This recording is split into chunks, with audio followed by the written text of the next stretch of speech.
Good morning students. நம்ம இப்போ நிகழ்தகவு அந்த தலைப்பில் நம்ம கணக்குகள் பார்க்க போகிறோம். சரியாம்மா? இது 9th நீங்கள் இந்த டாபிக் படிச்சிருக்கீங்க, அதோடைய தொடர்ச்சி இப்போ பார்க்கலாம். ஃபஸ்ட்டு வரையறைகள் பார்த்துக்கலாம். கவனிங்க. சம வாய்ப்பு சோதனை, அதாவது ஒரு சமவாய்ப்பு சோதனை என்பதில் மொத்த வாய்ப்புகள் அறியப்படும், குறிப்பிட்ட வாய்ப்புகள் அறியப்படாது. சரிதான்? அந்த சமவாய்ப்பு சோதனைனா என்னங்கிறது.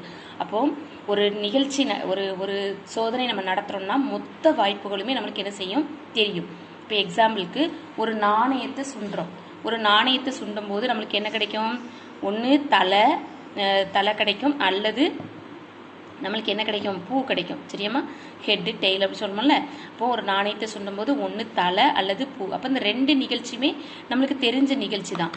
அதே நேரத்தில் ஒரு பகடையை நம்ம உருட்டும் போது, ஒரு அதாவது பகடையை உருட்டும் போது நம்மளுக்கு அந்த பகடைக்கு மொத்தம் எத்தனை முகங்கள் இருக்கும்? 6 முகங்கள் இருக்கும். சரியாம்மா? 1 2 3 6 முகங்கள் இருக்கும். அப்போ இந்த 6 நிகழ்ச்சியுமே நம்மளுக்கு தெரிஞ்ச நிகழ்ச்சிகள் தான். அதே மாதிரி 52 சீட்டுக்கட்டு உனக்கு தெரியும்.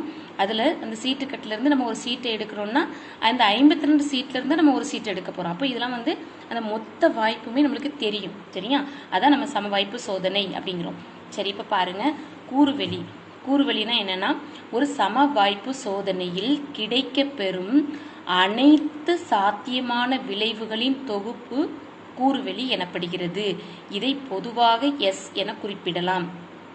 அதாவது அந்த சமவாய்ப்பு சோதனை, அதாவது நம்ம இப்போ ஒரு காயினை ஒரு பகடையை நம்ம உருட்டுறோம்னா அது மூலமாக என்னென்ன நிகழ்ச்சிலாம் நடக்குதோ அந்த நிகழ்ச்சிகள் எல்லாத்தையும் நம்ம கலெக்ட் பண்ணி எழுதுறதுக்கு பேர் தான் என்ன பேருமா?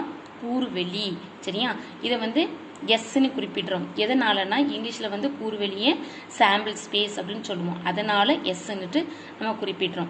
இப்போ பாரு, ஒரு பகடையை உருட்டும் போது நம்மளுக்கு என்ன நம்பர்லாம் கிடைக்கும்னு சொல்லியிருக்கிறேன். 1ஆம் நம்பர்லேருந்து 6 வரைக்கும் தான். ஏன்னா மொத்தம் 6 பக்கம் இருக்கும். 1 2 இந்த பார்க்குறலாமா 6 3 4 5 6ன்ட்டு 6 வரைக்கும் இருக்கும். அதான் எஸ் ஈக்குவல் டு 1 2 3 4 5 6. சரியா? அதே நேரம் பாருங்கள், கூறு புள்ளின்னா என்னன்னு பார்க்கலாம். கவனிங்க. ஒரு கூறு வெளியில் உள்ள ஒவ்வொரு உறுப்பும் கூறு புள்ளி எனப்படுகிறது. அதாவது இந்த இப்போ எஸ்ன்னு இருக்குல்ல, எஸ்னா 1 2 3 4 5 6 இதான் நம்ம கூறுவெளின்னு சொல்லியிருக்கிறோம் தானே. அப்போது இந்த கூறுவெளியில் இருக்கிற ஒவ்வொரு புள்ளியையும் நம்ம என்ன சொல்லுவோம்? கூறு புள்ளி அப்படின்னு சொல்லுவோம். புரிஞ்சுதாமா? சரி, இப்போ பாருங்க, இன்னும் கொஞ்சம் வரையறைகள் பார்க்கலாம். பாரு, அடுத்தது பாரு, நிகழ்ச்சின்னா என்னன்னா, ஒரு சமவாய்ப்பு சோதனையில் கிடைக்கும் ஒவ்வொரு விளைவும் நிகழ்ச்சி என்கிறோம். எனவே ஒரு நிகழ்ச்சி கூறுவெளியின் உட்கணமாக இருக்கும். அதாவது இப்போ இரண்டு நாணயத்தை நம்ம சுண்டும் போது 2 தலைகள் கிடைக்கப்படுறது ஒரு நிகழ்ச்சி தான். இப்போ நம்ம ஒரு நாணயத்தை சுண்டுறோம். ஒரு நாணயத்தை சுண்டும் போது ஒரு தலை கிடைக்கிறது நம்மளுக்கு என்னது? ஒரு நிகழ்ச்சி. சரியா? ஒரு நாணயத்தை நம்ம சுண்டுறோம். இப்போ சுண்டும் போது ஒரு தலை கிடைக்குது, அது ஒரு நிகழ்ச்சி. சரியா? அப்போ நிகழ்ச்சின்னா அதில் கிடைக்கிற ரிசல்ட். சரியா? அடுத்தது பாருங்க, முயற்சி. ஒரு சோதனையை ஒரு முறை செய்வது முயற்சி. இப்போ ஒரு நாணயத்தை 3 முறை சுண்டும் பொழுது ஒவ்வொரு முறை சுண்டுதலும் ஒரு முயற்சி. அதாவது நம்ம ஒரு ட்ரையல், அதாவது முயற்சி எடுக்கிறது. நம்ம ஒரு காரியத்தை செய்யறதுக்கு முயற்சி எடுக்கிறது. சரியா?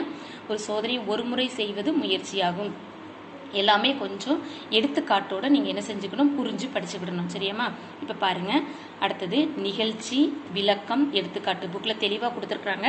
நீங்கள் ஒவ்வொரு வரையறையும் புரிஞ்சு படிங்க. என்னம்மா? சமவாய்ப்பு நிகழ்ச்சிகள் 2 அல்லது அதற்கு மேற்பட்ட நிகழ்ச்சிகள் ஒவ்வொன்றும் நிகழ்வதற்கு சம வாய்ப்புகள் இருந்தால் அவற்றை சமவாய்ப்பு நிகழ்ச்சிகள் என்கிறோம். அதாவது நம்ம அந்த கிடைக்கிற அந்த நிகழ்ச்சிகள் நம்ம செலக்ட் பண்ண போகிறது சமமாக ஈக்குவல் சான்ஸாக இருந்ததுன்னா அதை நம்ம என்ன சொல்கிறோம்? சமவாய்ப்பு நிகழ்ச்சின்னு சொல்கிறோம். ஒரு நாணயத்தை சுண்டும் போது கிடைக்கும் தலை மற்றும் பூ. தலை விழுறதுக்கும் ஈக்குவல் சான்ஸ் தான், பூ விழுறதுக்கும் ஈக்குவல் சான்ஸ் தான். சரியா? அதனால இது சமவாய்ப்பு நிகழ்ச்சின்னு சொல்கிறோம். அடுத்தது உறுதியான நிகழ்ச்சிகள். ஒரு சோதனையில் நிச்சயமாக நிகழும் நிகழ்ச்சியை உறுதியான நிகழ்ச்சி என்கிறோம். சரியாம்மா?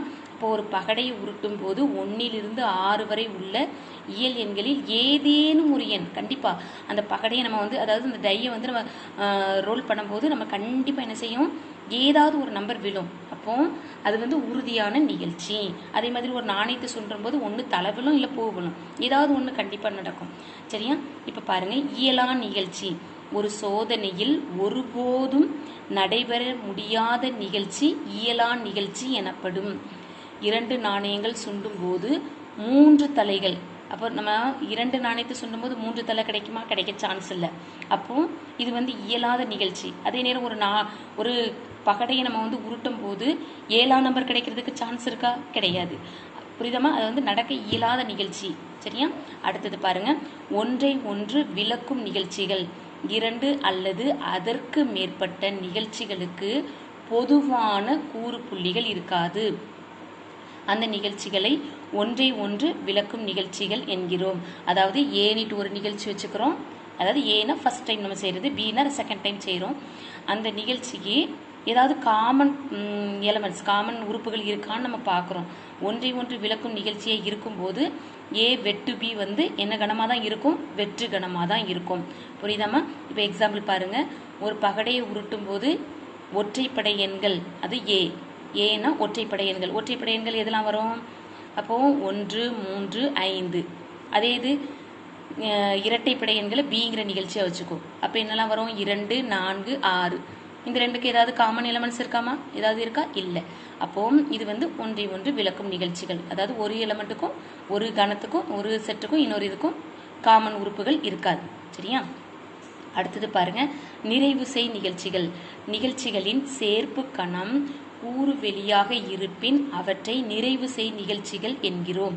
அதாவது நிறைவு செய் நிகழ்ச்சினா ஒன்றும் இல்லை, நம்மளுக்கு என்னென்ன இதெல்லாம் நம்ம கண்டுபிடிக்கிறோமோ அதெல்லாம் சேர்த்து எழுதுனா நம்மளுக்கு என்ன செஞ்சிடும்? கூறு வெளி கிடைச்சிரும், மொத்த இது கிடைச்சிரும்.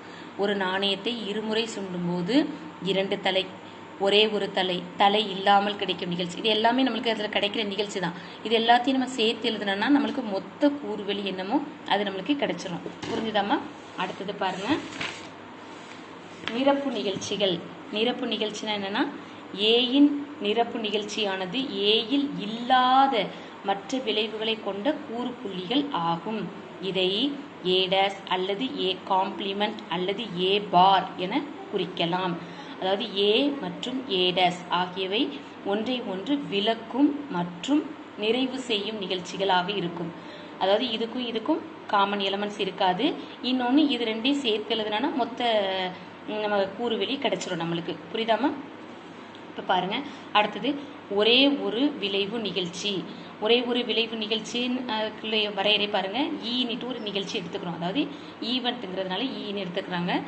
ஒரே ஒரு விளைவு, ஒரே ஒரு கண்டிஷன் மட்டும் நடக்குதுன்னா அதுக்கு ஒரே ஒரு விளைவு நிகழ்ச்சி என்று பெயர்.